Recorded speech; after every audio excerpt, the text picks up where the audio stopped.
nous organisons avec le ministère de la Santé et l'OMS une marche symbolique. Les premières années, nous avons fait des kilomètres et des kilomètres. Certains désistaient en cours de route. Cette année, on a raccourci un peu, ça fait en tout 5 km à peu près. Et cette marche-là permet de décalaminer les tuyaux. C'est-à-dire que le cœur est un moteur qui se vide dans les artères, n'est-ce pas?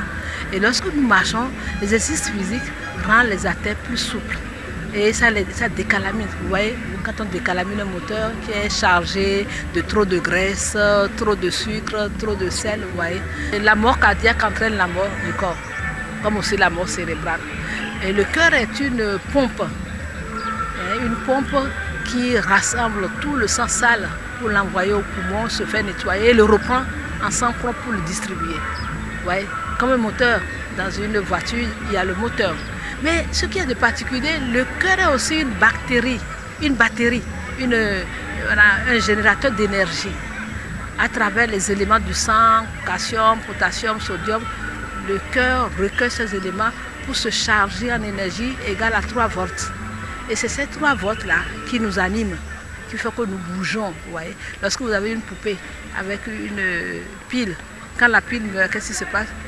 Exactement, et le cœur, c'est la pile du corps. Et en même temps, c'est le moteur.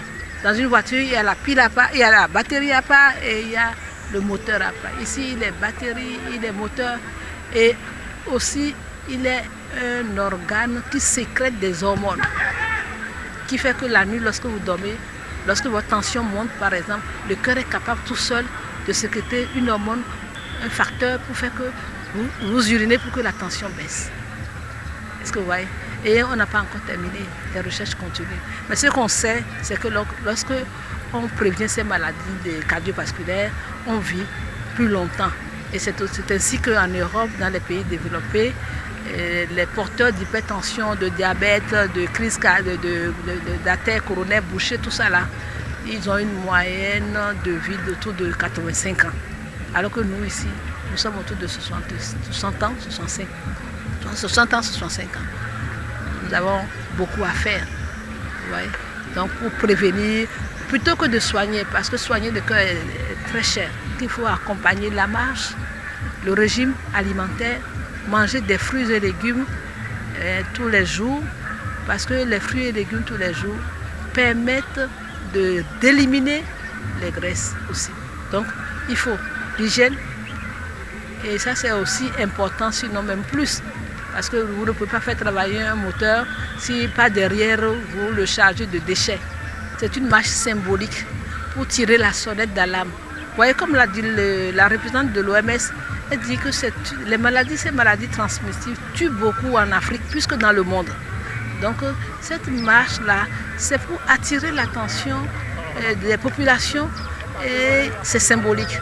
Maintenant, nous demandons à tous les clubs de santé, les fédérations de santé, d'organiser et dans les écoles, mettre l'accent sur l'activité physique, dans les services publics, tout ce qu'il y a comme entreprise publique ou privée, il doit y avoir une salle de fitness où les travailleurs doivent aller pendant 15 à 30 minutes faire du sport.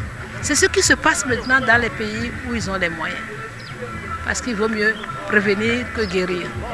Quand je dis qu'il faut marcher, ça prévient les maladies cardiovasculaires, non, ça ne suffit pas, bien sûr.